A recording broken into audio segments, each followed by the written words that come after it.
नमस्कार साथियों, सभी पेंशन धारक और प्राइवेट कर्मचारियों के लिए ईएसआई ईपीएफओ की तरफ से बड़ी अपडेट जारी हुआ है। यानी आज के वीडियो में हम आपको ईएसआई ईपीएफ और ईपीएस 95 पेंशन धारक यानी 60 साल से ज़्यादा की उम्र के जितने भी कर्मचारी हैं और जितने भी पेंशनर्स हैं, उन सभी के लिए आज के वीडियो में हम बड़ी अपडेट लेके आए हैं। और सरकार ने नई जो पॉलिसी लॉन्च किया है, सरकार नई योजना लॉन्च करने वाली है। उस योजना के तहत प्राइवेट कर्मचारियों को कौन कौन से बेनिफिट होंगे और प्राइवेट कर्मचारियों ने अभी तक उन पॉलिसी को लाभ मिला है या नहीं मिला है जो सरकार ने पहले लॉन्च कर चुकी है। अगर नहीं मिला है तो किस हिसाब से आप उसका लाभ ले सकते हैं। जैसे ईपीएस 95 जो पेंशन योजना है, उस पेंशन योजना के तहत अभी पेंशनरों को 1000 रुपये प्रतिमाह पेंशन देने का प्रावधान रखा है। लेकिन क्या उसमें 2026 में बढ़ोतरी होगी या नहीं होगी? जिसकी एज 60 साल से ऊपर की है, चाहे वो महिला हो चाहे पुरुष हो, उसकी पेंशन में बढ़ोतरी तो निश्चित होना ही होना है। सरकार जो अभी नई योजना लेके आ रही है, उस योजना के तहत 60 साल से ज़्यादा जिसकी उम्र है, चाहे वो पुरुष हो, महिला हो, विकलांग हो, विधवा हो या फिर ये वृद्ध हो, कोई भी हो, सभी के लिए जो लाभ है वह बराबर है।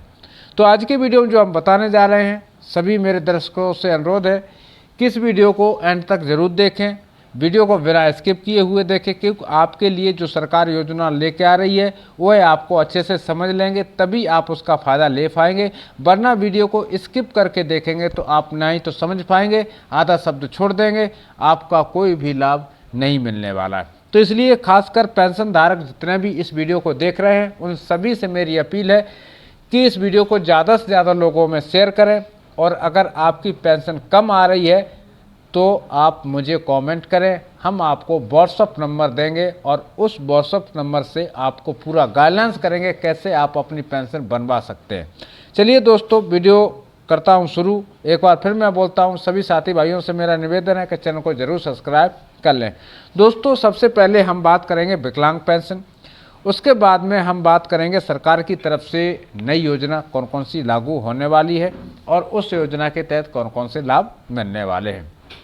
साथियों, तमाम पेंशनर्स के लिए आज सोशल मीडिया प्लेटफॉर्म पर न्यूज़ें चल रही हैं कि जो ईपीएस 95 पेंशन है वह 7500 रुपये होने वाली है या हो गई है।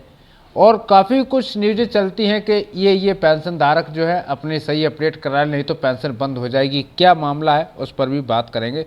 सरकार की तरफ से जितने भी देश में पेंशन धारक हैं, चाहे वो वृद्धा पेंशन हो, चाहे वो विधवा पेंशन हो, चाहे वो बेरोजगारी पेंशन हो, चाहे वो विकलांग पेंशन हो, सभी के लिए सिविल सोसाइटी से नियम बराबर लागू होते।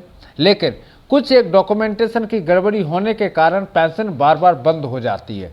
तो सरकार ने अभी उसको जिसकी एज 60 साल से ऊपर है, उसको हर वर्ष अपना लाइफ सर्टिफिकेट जमा कराना होगा।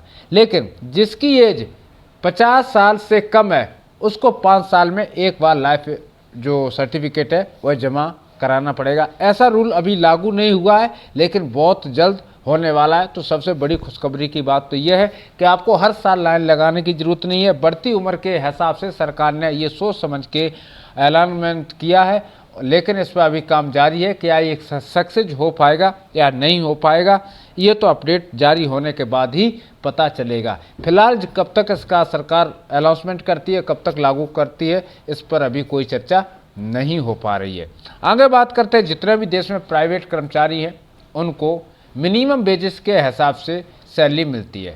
यानी जो स्किल्ड होती है 3 तरह की होती है, और साल में मार्च और अप्रैल के महीने में वेजेस सैलरी अलॉटमेंट होती है। नरेगा की तरह जो मजदूरी होती है उस पर अलॉटमेंट होता है। तो यानी स्किल्ड, सेमी स्किल्ड, अनस्किल्ड, ये 3 कैटेगरी होती है। तीनों कैटेगरी के हिसाब से सरकार की तरफ से जो नियुक्त सैलरी की जाती है, उस सैलरी के हिसाब से प्राइवेट कर्मचारियों को सैलरी नहीं मिलती है, क्योंकि प्राइवेट कंपनियां अपनी मनमानी करती हैं। आज इंसान को पैसा की ज़रूरत होती है।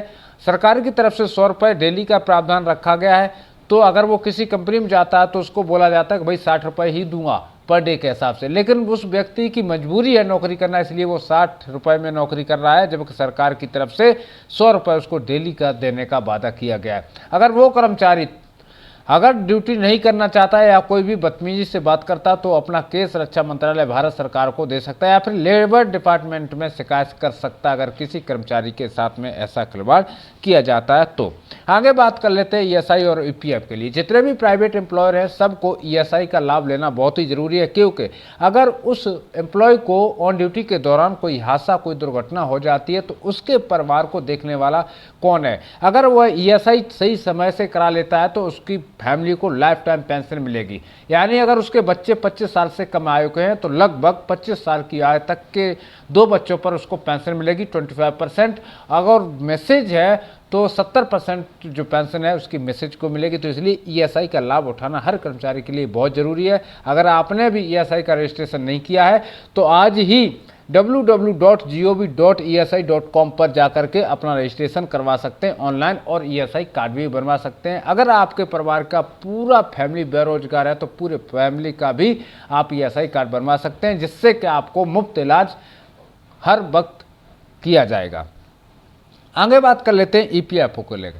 तो दोस्तों आपको बता दूं कि अभी पीएफ को लेकर के बड़ी अपडेट जारी हो चुकी है 3.0 और इसके तहत सभी कर्मचारियों को 8.25% का ब्याज मिलेगा जमा राशि पर और एक दिन में आप अपना पीएफ निकासी कर पाएंगे।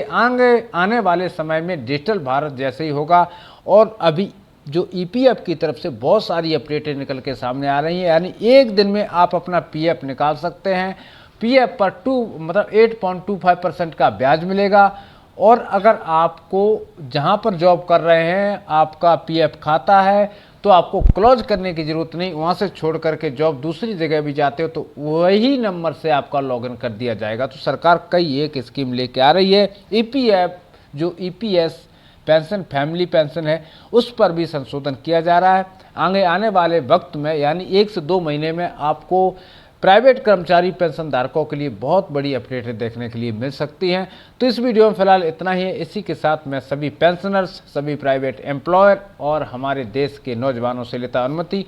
फिर मिलता हूँ नेक्स्ट वीडियो में नेक्स्ट टॉपिक के साथ। तब तक के लिए सभी साथी भाइयों को जय हिंद, जय भारत, वंदे मातरम।